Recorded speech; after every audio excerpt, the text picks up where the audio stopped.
GNR news కి స్వాగతం. Bulletin లో ముందుగా హెడ్లైన్స్.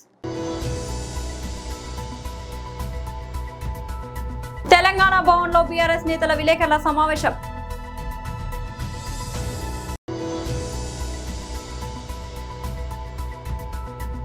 బీజేపీ రాష్ట్ర ఉపాధ్యక్షులు శ్రీ రఘునాథరావు గారి పత్రికా ప్రకటన.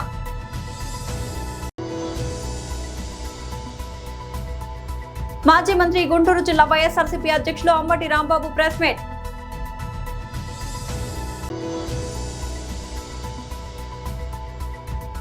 కాక్రోచ్ జనతా పార్టీ వ్యవస్థాపకుడు అభిజిత్ దీప్కేపై దాడి.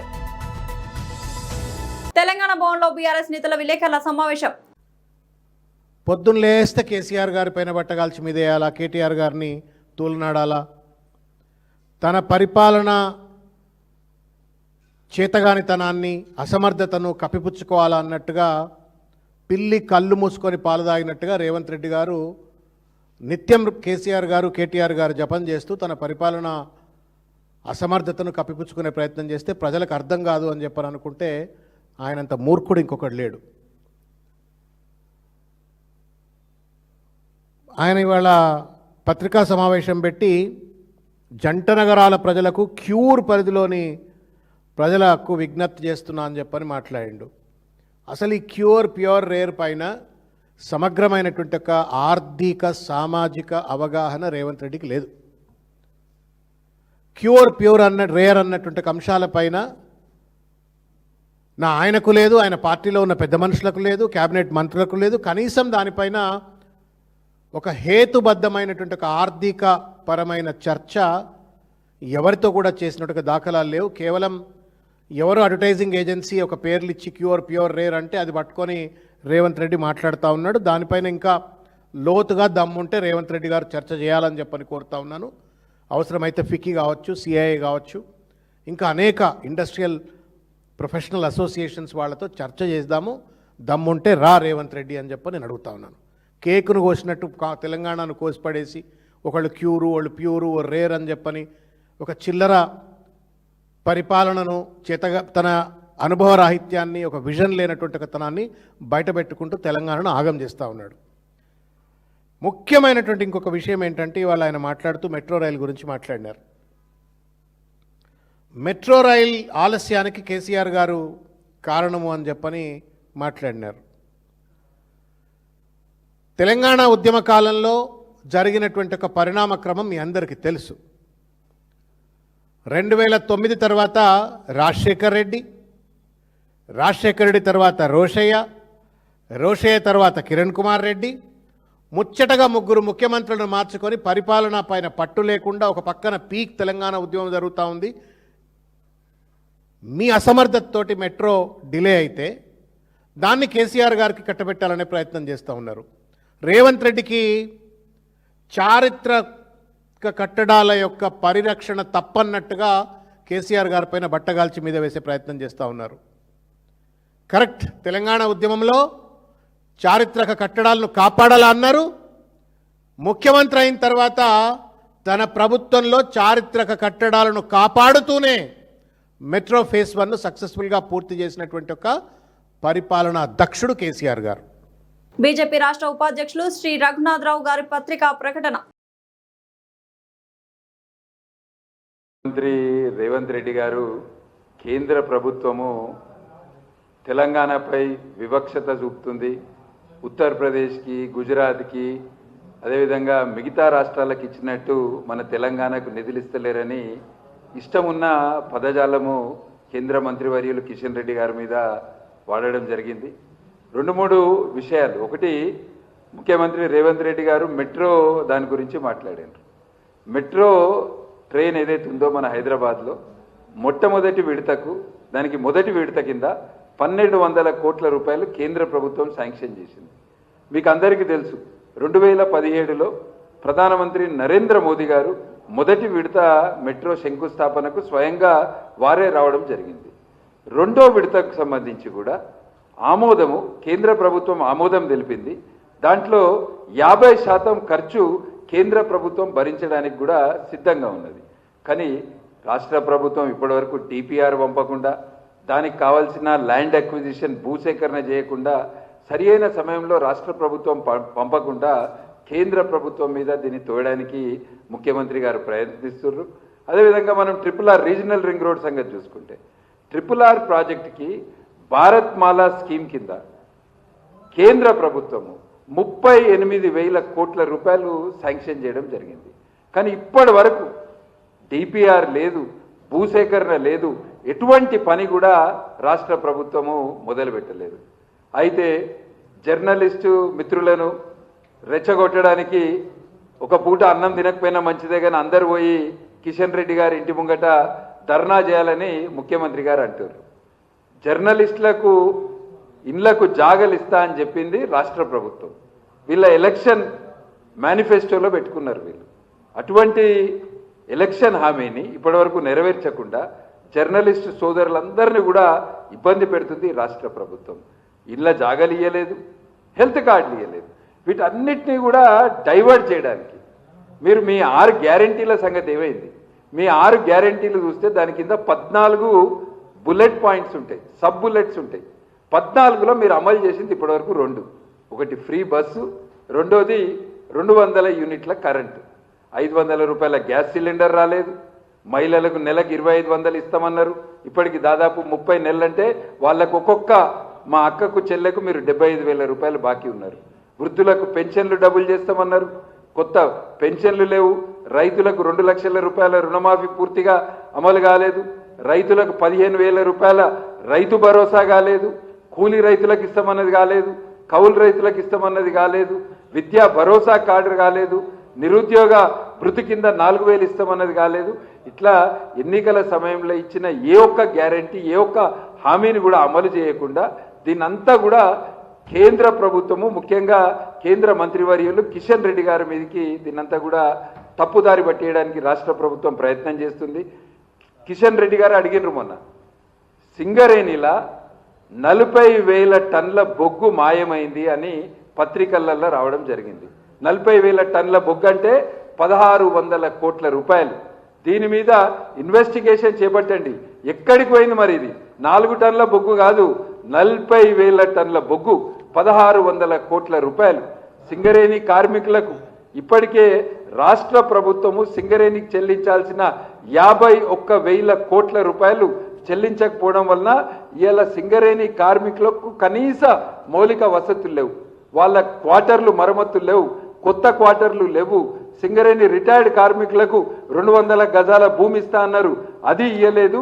మాజీ మంత్రి గుంటూరు జిల్లా వైఎస్ఆర్సీపీ అధ్యక్షులు అంబటి రాంబాబు ప్రెస్ మీట్. ప్రపంచంలో ఏ నియంత పరిపాలన కూడా ఇంత దారుణంగా లేదు. భయంకరమైన విధంగా వాళ్ళ పరిపాలన సాగుతూ ఉంది. అంబేద్కర్ గారి రాజ్యాంగం అమలు లేదు. ఒక రెడ్ బుక్ రాజ్యాంగాన్ని రచించాం, అది మీకు ఇస్తున్నాం, మీరు రెచ్చిపోండి, ఆ ప్రకారంగానే చేయండి అని పోలీస్ వ్యవస్థకి, అదేవిధంగా తెలుగుదేశంలో ఉన్నటువంటి యోధులకి, ఎమ్మెల్యేలకి అప్పజెప్పేటటువంటి ప్రయత్నం చేస్తున్నారు. ఎమ్మెల్యేలు రాజ్యాంగ వ్యతిరేక శక్తులుగా తయారైపోయారు. వాళ్ళ ఇష్టం ఎమ్మెల్యేలు పోలీసుల్ని, పోలీసు అధికారుల్ని వాళ్లే పోస్టింగ్లు ఎంచుకుంటారు. వారి సహాయంతో దారుణమైనటువంటి కార్యక్రమాలు చేస్తారు. పంచాయతీలు చేసి డబ్బులు సంపాదిస్తారు, భూములుగా చేస్తారు, అక్రమ వ్యాపారాలు చేస్తారు. మద్యం, మైనింగు, ఇసుక, మట్టి, ఏదైనా సరే అసలు రూపాయి మిగిలిద్ది అంటే ఎవడో చేయడానికి వీలేదు. ఎమ్మెల్యే గారైనా చేయాలి, ఎంపీ గారైనా చేయాలి, లేదా వారి యొక్క బినామీలైనా చేయాలి. కొట్టుకు తినేటటువంటి కార్యక్రమం. ఇంత భయంకరమైనటువంటి పరిపాలన భారతదేశంలో లేదు, ఆంధ్రప్రదేశ్లో ఇంతకు ముందు ఎప్పుడూ లేని విధంగా చంద్రబాబు నాయుడు గారి పరిపాలన చేసినప్పుడు కూడా ఇంత దారుణంగా లేదు. ఇది చంద్రబాబు నాయుడు గారి పరిపాలన. హద్దులు మీరి ఇవాళ ప్రవర్తన చేస్తా ఉన్నారు ఎమ్మెల్యేలు. చాలా దారుణంగా చేస్తున్నారు. వారిని ఎవరన్నా విమర్శించామనుకోండి ఊరుకోరు, కేసులు పెడతారు, పోలీస్ స్టేషన్కి పిలిపిస్తారు, జైల్లో పెట్టిస్తారు, బెయిల్ రాకోకుండా చేస్తారు. అంటే బెదిరించేటటువంటి ధోరణి. మమ్మల్ని ఎవరు విమర్శించడానికి వీల్లేదు, మేము చేస్తున్నటువంటి అన్యాయాన్ని, అక్రమాలని బయటకు రానివ్వడానికి వీల్లేదు అనేటువంటి భావనతో ఇవాళ రాష్ట్రంలో ఉన్నటువంటి శాసనసభ్యులు, తెలుగుదేశం నాయకులు ప్రవర్తిస్తున్నారు. ఈ దౌర్జన్యకాండకు అంతు లేకోకుండా పోయింది. ఏమిట్రా ఈ ప్రభుత్వం ఇంత దారుణంగా వ్యవహరిస్తుంది అని కామన్ మ్యాన్ అనుకునే దశకు వెళ్ళిపోయింది. నిన్నే మనం చూసాం. సరే, ఇట్లాంటి సంఘటనలు కోకొల్లగా జరుగుతున్నాయి. నిన్నైతే ఒక విచిత్రమైన భయంకరమైన సంఘటన. దెందులూరు శాసనసభ్యులు చింతమనేని ప్రభాకర్ గారు ఆయన ఒక ఇంటి మీదకి వెళ్ళాడు. సరే, జనరల్గా ఏం చేస్తున్నారంటే ఎవరైనా గిట్టకపోతే దాడులు చేయించుతున్నారు. ఎవరిని పంపించి? పోలీసులను అండగా పంపించి, తెలుగుదేశం కార్యకర్తలను పంపించి దాడులు చేయించుతున్నారు, బెదిరిస్తున్నారు. ఆ దశపోయింది. ఎమ్మెల్యే గారే దాడికి వెళ్తున్నాడు. చూసారా విచిత్రం? ఎమ్మెల్యే గారే దాడికి వెళ్ళిపోయాడు. ఎందుకు వెళ్ళిపోయాడు? తనను విమర్శించాడట, తాను చేస్తున్నటువంటి ఘోరాలను బయట పెట్టాడట. ఎవరైనా వైసీపీ కార్యకర్తలు ఉన్నారా? కాదు. పోనీ ఎవరైనా తెలుగుదేశం ఆయనే. తెలుగుదేశంలో కూడా లీగల్ సెల్కి కార్యదర్శిగా రాష్ట్రంలో పనిచేస్తున్నటువంటి ఈడుపు గంటి శ్రీనివాసరావు గారు, ఆయన దెందులూరులో జరుగుతున్నటువంటి వ్యాపారాలు అంటే అక్రమ వ్యాపారాల గురించి, పొలాలు ఆక్రమించుకొని దానిలో మైనింగ్ చేసుకొని ప్రైవేటు వ్యక్తుల మీద ఆ ట్యాక్సులు వేసేటటువంటి కార్యక్రమాలు చేస్తున్నారని ఆయన 2-3 ప్రెస్ మీట్లు పెట్టాడట. మరి ఎందుకు పెట్టాడో వాళ్ళిద్దరి మధ్యన ఏం తగాదా వచ్చిందో మనకు తెలియదు. యువతలో ఆన్లైన్ లో సంచలనంగా మారిన కాక్రోచ్ జనతా పార్టీ సిజేపీ వ్యవస్థాపకుడు అభిజిత్ దీప్కేపై దాడి జరిగింది. రాజస్థాన్ రాజధాని జైపూర్ లో సోమవారం నిరసన కార్యక్రమంలో పాల్గొన్న ఆయనపై కొందరు వ్యక్తులు మూకుమ్మడిగా దాడి చేశారు. ఒక్కసారిగా చెంపపై కొట్టడంతో దీప్కే ఆత్మరక్షణ కోసం ప్రయత్నించారు. ఈ ఘటనకు సంబంధించిన వీడియోలో సోషల్ మీడియాలో వైరల్ కావడంతో తీవ్ర కలకలం రేగింది. నీట్ పేపర్ లీక్, దేశంలో నిరుద్యోగం, విద్యా వ్యవస్థలోని లోపాలపై సిజేపీ ఆధ్వర్యంలో దేశవ్యాప్తంగా నిరసనలు జరుగుతున్నాయి. ఇందులో భాగంగా కేంద్ర విద్యాశాఖ మంత్రి ధర్మేంద్ర ప్రధాన్ రాజీనామా చేయాలని డిమాండ్ చేస్తూ జైపూర్లోని షాహిద్ స్మారక్ వద్ద సోమవారం ఆందోళన చేపట్టారు. ఈ నిరసన కార్యక్రమం జరుగుతుండగానే అభిజిత్ దీప్కేపై ఈ దాడి జరిగింది. ఆందోళన చేస్తున్న అభిజిత్ ను ఓ గుంపు అడ్డుకొని దాడికి పాల్పడింది. దాంతో అభిజిత్ పై దాడికి పాల్పడిన వారిని పట్టుకుని కాక్రోచ్ జనతా పార్టీ కార్యకర్తలు చితకబాదారు. కొందరు యువతను బొద్దింకలు అంటూ సిజేఐ చేసిన ఓ వివాదాస్పద వ్యాఖ్యకు వ్యంగ్యాస్త్రంగా అమెరికాలోని బోస్టన్ యూనివర్సిటీలో చదువుతున్న 30 ఏళ్ల అభిజిత్ దీప్కే మే నెలలో కాక్రోచ్ జనతా పార్టీని ప్రారంభించారు. అనతి కాలంలోని ఈ ఉద్యమం యువతను ఆకట్టుకుని ఆన్లైన్ లో వైరల్ గా మారింది. గతంలో ఢిల్లీ, పూణే నగరాల్లో నిరసనలు చేపట్టిన ఈ బృందం జైపూర్లోనూ ఆందోళనను పిలుపునిచ్చింది. అయితే క్షేత్రస్థాయిలో నిరసన తెలుపుతుండగా ఆయనపై దాడి జరగడం ప్రస్తుతం చర్చానీయాంశంగా మారింది. పొదలకూరు ఆర్టీసీ బస్టాండ్ లో ప్రయాణికుల సౌకర్యార్థం అన్ని రూట్ల బస్సులు యథావిధిగా ఆగి ప్రయాణికులను ఎక్కించుకొని దింపుతున్నాయని రాపూరు డిపో మేనేజర్ అనిల్ కుమార్ తెలిపారు. అలాగే ప్రయాణికులకు అవసరమైన మంచినీటి సదుపాయం, ఉచిత మరుగుదొడ్లు ఏర్పాటు చేసినట్లు తెలిపారు. ప్రయాణికుల సౌకర్యార్థం ప్రతి బస్సు తప్పనిసరిగా బస్టాండ్ లోకి రావాలని ఆర్టీసీ డ్రైవర్లు, కండక్టర్లకు సూచనలు జారీ చేసినట్లు వెల్లడించారు. ప్రయాణికులు బస్టాండ్ లోని బస్సులు ఎక్కి దిగాలని, రహదారులపై ఎక్కడ పడితే అక్కడ నిలబడి బస్సుల కోసం వేచి ఉండవద్దని సూచించారు. బస్సుల సమయాలను తెలుసుకొని ప్రయాణాలను ప్రణాళిక చేసుకోవాలని కోరారు. అలాగే ఆర్టీసీ సిబ్బంది ప్రయాణికులతో మర్యాదపూర్వకంగా వ్యవహరించి మెరుగైన సేవలు అందించాలని ఆదేశించారు. ప్రజలు ఆర్టీసీ సేవలను సద్వినియోగం చేసుకోవాలని, అన్ని రూట్ల బస్సులు బస్టాండ్ లో ఆగేలా చర్యలు తీసుకుంటున్నామని రాపూరు డిఎం అనిల్ కుమార్ తెలిపారు. అలాగే ప్రయాణ సమయంలో ప్రయాణికులు ఎటువంటి ఇబ్బంది కలిగించినా తమ దృష్టికి తీసుకురావాలని తెలిపారు. ఈ కార్యక్రమంలో ఆర్టీసీ సిబ్బంది, రాపూరు విజిలెన్స్ కానిస్టేబుల్ షేక్ సుల్తాన్ మొహిద్దీన్, స్థానిక బీజేపీ నాయకులు, ప్రయాణికులు పాల్గొన్నారు.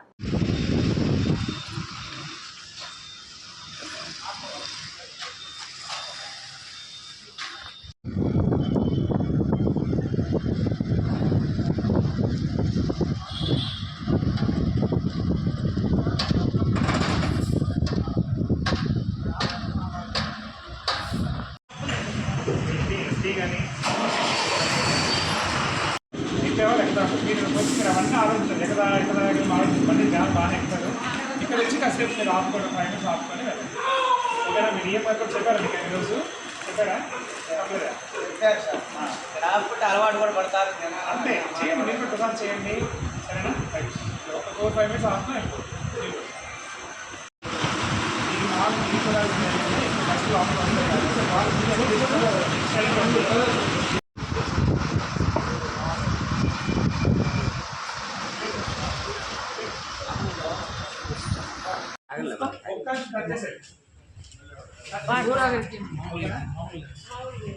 ఫస్ట్ అది కూడా తర్వాత అది కూడా ఉండదు. ఒకసారి వెళ్తారు, వెళ్ళిపోతారు. ఓకేనా?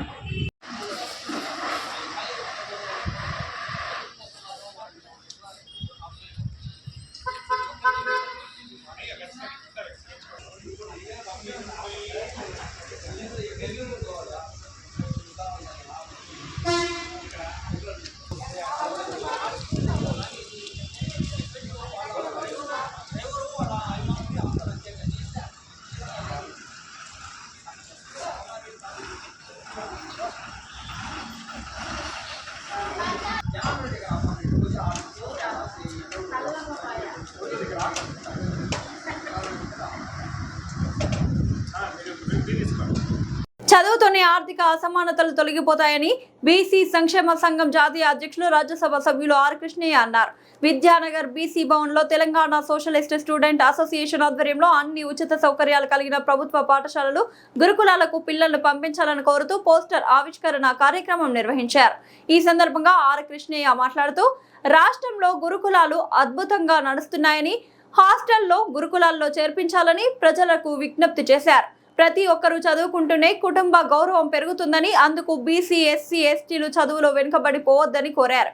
బీసీ సంఘాలు, దళిత సంఘాల నాయకులు పిల్లలను ప్రభుత్వ పాఠశాలలో చేర్పించడానికి కృషి చేయాలని కోరారు. ఒక పైసా ఖర్చు లేకుండా 3వ తరగతి నుంచి పీజీ వరకు చదువుకునే అవకాశం ఉందని, సుమారు 8 లక్షల మందికి ఉచిత బోధన సదుపాయాలు ఉన్నాయని, వాటిని సద్వినియోగం చేసుకోవాలని సూచించారు. అలాగే రాష్ట్ర ప్రభుత్వం కూడా ప్రభుత్వ విద్యను మరింత మెరుగ్గా అందించేందుకు చర్యలు చేపట్టాలని విద్యాశాఖ మంత్రిని నియమించాలని డిమాండ్ చేశారు.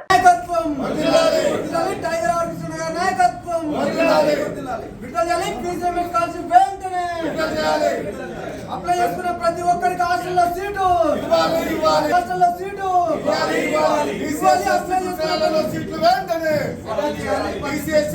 గురుకులాల్లో అప్లై చేసిన ప్రతి విద్యార్థికి అవకాశం కల్పించాలి. గురుకులాల్లో అప్లై చేసిన ప్రతి విద్యార్థికి అవకాశం కల్పించాలి.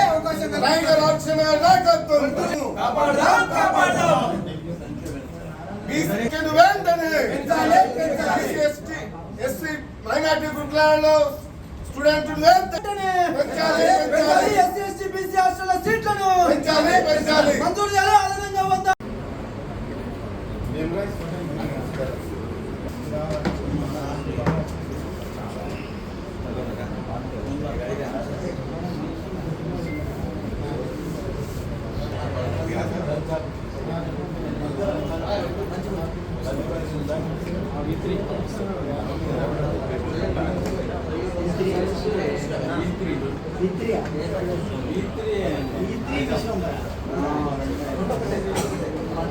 తెలంగాణ రాష్ట్రం ఆవిర్భవించి 12 ఏళ్లు గడుస్తున్న ఉద్యమ అమరవీరులను సముచితంగా గుర్తించి గౌరవించడంలో ఎందుకు జాప్యం జరుగుతుందని ఆంధ్రప్రదేశ్ ఉప ముఖ్యమంత్రి, జనసేన పార్టీ అధినేత పవన్ కళ్యాణ్ ఆవేదన వ్యక్తం చేశారు. సోమవారం ఢిల్లీలో నిర్వహించిన పార్టీ సమావేశంలో ఆయన కీలక వ్యాఖ్యలు చేశారు. తెలంగాణ ఉద్యమంలో సుమారు 1200 మంది ప్రాణత్యాగం చేశారని, వారి బలిదానాలు తనకు ఎంతో స్ఫూర్తినిచ్చాయని పవన్ కళ్యాణ్ పేర్కొన్నారు. ప్రజలు ప్రాణత్యాగాలు చేసేంత గొప్ప నేల అది. అందుకే నాకు ఆ నేల పట్ల, అక్కడి ప్రజల పట్ల ఎంతో గౌరవం ఉంది. ఒక లక్ష్యం కోసం ఇంతమంది ఆత్మ బలిదానాలు చేసుకుంటారా అనిపించింది అని ఆయన వ్యాఖ్యానించారు. గతంలో అమరవీరులకు నివాళులర్పించేందుకు తాను వెళ్లాలని భావించగా ప్రభుత్వం అనుమతి నిరాకరించిందని ఈ సందర్భంగా ఆరోపించారు. యువతను బలిచేసి కొందరు నాయకులు తెలంగాణలో అధికార పీఠాన్ని అధిరోహించారని ఆయన విమర్శించారు. తెలంగాణ ఉద్యమ ఆశలు, ఆకాంక్షల సాధన కోసం జనసేన నిరంతరం శ్రమిస్తుందని పవన్ కళ్యాణ్ హామీ ఇచ్చారు. పార్టీ నాయకులు, కార్యకర్తలు ఐకమత్యంతో ఉండి భవిష్యత్ ప్రయోజనాల కోసం కృషి చేయాలని ఈ సందర్భంగా పిలుపునిచ్చారు. బులెటిన్ ముగించే ముందు హెడ్లైన్స్ మరోసారి. తెలంగాణ భవన్లో బీఆర్ఎస్ నేతల విలేకరుల సమావేశం.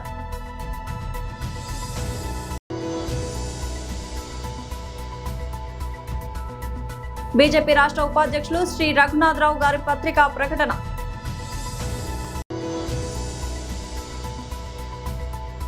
మాజీ మంత్రి, గుంటూరు జిల్లా వైఎస్ఆర్సీపీ అధ్యక్షులు అంబటి రాంబాబు ప్రెస్ మీట్.